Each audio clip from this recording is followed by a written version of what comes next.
Morning दोस्तों, मैं Pankaj Kumar SC class में आज आपका हार्दिक स्वागत करता हूं। तो चलिए दोस्तों, चंद्रयान 3 से संबंधित कुछ महत्वपूर्ण इंपॉर्टेंट अपकमिंग क्वेश्चन, महत्वपूर्ण 10 टॉप क्वेश्चन ऐसे दोस्तों लेकर आए हैं जो आपके आने वाले सभी एग्जामों में बहुत ही महत्वपूर्ण है। करंट अफेयर का समझ लीजिए, जी जान लगाने की कोशिश करेंगे कि दोस्तों कि आपका चंद्रयान 3 से कोई भी प्रश्न ना छूटे। चलिए दोस्तों, तो सीरीज में चलते हैं। सेट पेपर नंबर ये 3 है चंद्रयान का, इसको फॉलो करें, लाइक करें, शेयर करें, सब्सक्राइब करें। चलिए मेरे बच्चों, शुरू करते हैं देर न करते हुए। तो पहला प्रश्न पढ़ेंगे बच्चों कि भारत चंद्रमा के दक्षिणी ध्रुव पर पहुंचने वाला कौन सा देश बन गया है। तो मेरे बच्चों, आई थिंक इसका उत्तर सभी दोस्तों को पता होगा, सभी मेरे बच्चों को, ठीक, कि ऐसा विश्व में करने वाला भारत जो है वो प्रथम देश बन गया है मेरे बच्चों। कौन सा प्रथम देश बन गया है, फर्स्ट देश बन गया है। इससे पहले कई देशों ने, अभी थोड़े दिन पहले रूस ने भी कोशिश करी थी साथ में ही हमारे, और अपना उसने मिशन भेजा था लूना 25 करके, पर कौन सा, रूस ने भी कोशिश करी थी रूस, पर वो क्या हो गया, विफल हो गया, वो सक्सेस नहीं हुआ। और हमारा जो भारत देश है मेरे बच्चों, वो क्या हो गया, नंबर 1 हो गया, सक्सेस हो गया। चलिए, क्या मेरे बच्चों इस बात को आपको समझ में आ गई। चलिए चलते हैं मेरे बच्चों क्वेश्चन नंबर 2 की ओर। रीड करेंगे कि रूस के चंद्रयान मिशन का क्या नाम था। तो दोस्तों, अभी मैंने बातों बातों में आपको बता दिया कि रूस के चंद्रयान मिशन का नाम जो था वो लूना, LUNA, लूना 25 था मेरे बच्चों। अच्छे से ध्यान रखेंगे, लूना 25 रूस के चंद्रयान मिशन का नाम था। चलिए दोस्तों, चलते हैं अगले क्वेश्चन 3 की ओर। चंद्रमा के दक्षिणी ध्रुव का तापमान लगभग कितना रहता है। देखिए दोस्तों, होता क्या है कि एक तो चंद्रमा का अपना खुद का कोई वातावरण नहीं है, ठीक है ना, और ऊपर से दक्षिणी ध्रुव पर जो तापमान, यानी कि सूर्य की किरणों की वजह से तापमान बढ़ेगा। तो दक्षिणी ध्रुव पर जो है चंद्रमा के 15 दिन अंधेरा रहता है, 15 दिन या 15 दिन रात रहती है। तो जो 15 दिनों का जो अमावस का दिन रहता है, उस समय तापमान बहुत गिर जाता है और वहां पर टेम्परेचर बहुत कम हो जाता है, इसीलिए दक्षिण ध्रुव पर लैंड करना बहुत कठिन होता है। चलिए, तो क्वेश्चन है कि चंद्रमा दक्षिण ध्रुव पर तापमान लगभग कितना रहता है। तो मेरे बच्चों, औसतन वहां पर जो है माइनस में लगभग 250 से आप 270 तक जो है उसका तापमान डिग्री सेल्सियस में कर सकते हैं। ये इसका तापमान हो जाएगा माइनस में, यानी बहुत ठंडक रहती है, ठंडा तापमान रहता है। कैसा रहता है, ठंडा रहता है। चलिए, तो माइनस 250 से 270 डिग्री सेल्सियस लगभग चंद्रमा के दक्षिणी ध्रुव का तापमान रहता है। चलिए दोस्तों, चलते हैं क्वेश्चन नंबर 4 पर। चंद्रयान 2 किस रॉकेट से लॉन्च किया गया था।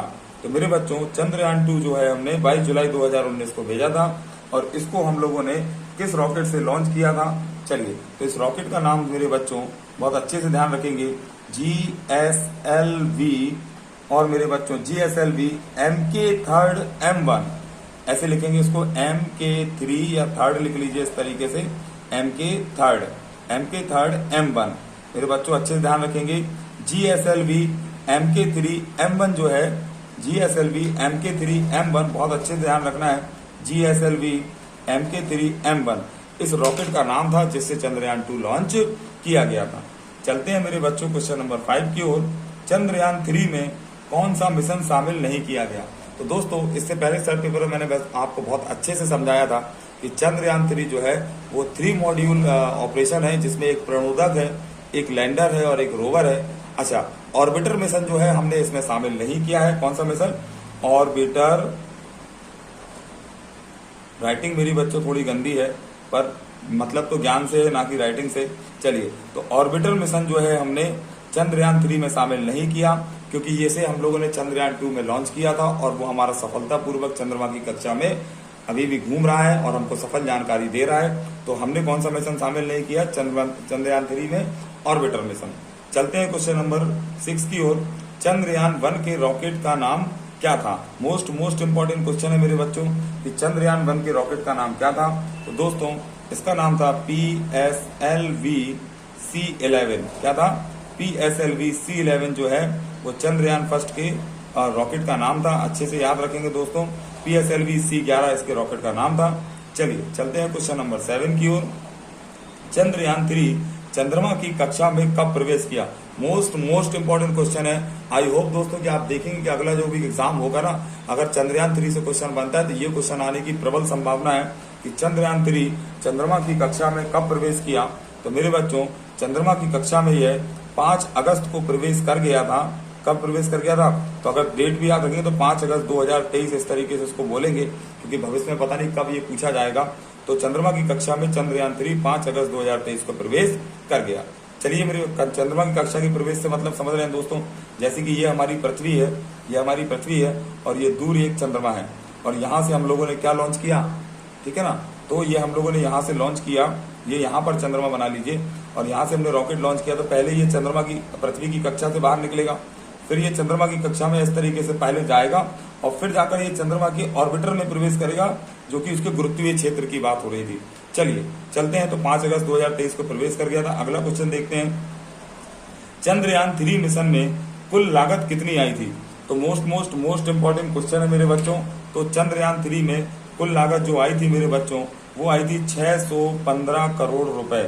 615 करोड़ रुपए की कुल लागत, मतलब समझ लीजिए कि साउथ की फिल्मों से भी कम लागत में हम लोगों ने, हमारे भारत के वैज्ञानिकों ने, इसरो के महान वैज्ञानिकों ने बेटा क्या कर दिया, चंद्रमा तक हमारे चंद्रयान 3 मिशन को भेज दिया, मात्र 615 करोड़। पर फिर भी आपको ये आंकड़ा याद रखना है, पेपर में पूछा जा सकता है। चलिए चलते हैं क्वेश्चन नंबर 9 पर बच्चों, कि चंद्रयान 3 के रॉकेट का नाम, अरे ये तो दोस्तों क्वेश्चन रिपीट हो गया। तो चंद्रयान 3 के रॉकेट का नाम की जगह आप यहाँ पर लिख लीजिए कि चंद्रयान 3 के रॉकेट का वजन, क्या क्वेश्चन चेंज कर लीजिए, चंद्रयान 3 के रॉकेट का वजन क्या था। चलिए तो वजन का दोस्तों बात करेंगे हम लोग। तो चंद्रयान 3 का जो रॉकेट था हमारा, ठीक है ना, 642 टन, क्या था मेरे बच्चों, 642 टन जो है चंद्रयान 3 के रॉकेट का वजन था। और इससे पहले मैंने आपको वजन, रॉकेट, सारी चीजें उसमें बता रखी थी। चलिए तो अब चलते हैं कि चंद्रयान, अगले क्वेश्चन की ओर, चंद्रयान 1 के रॉकेट का वजन कितना था। हाँ, ये क्वेश्चन एक साथ मैंने बनाए थे कि इसका वजन और इसका वजन। चलिए चंद्रयान 1 के रॉकेट का वजन कितना था मेरे बच्चों। तो आप सभी को पता होना चाहिए कि चंद्रयान 1 का रॉकेट का वजन, पिछली साल जब 2008 में हमने इसको भेजा था, तो इसका वजन जो है वो 1380 किलोग्राम था।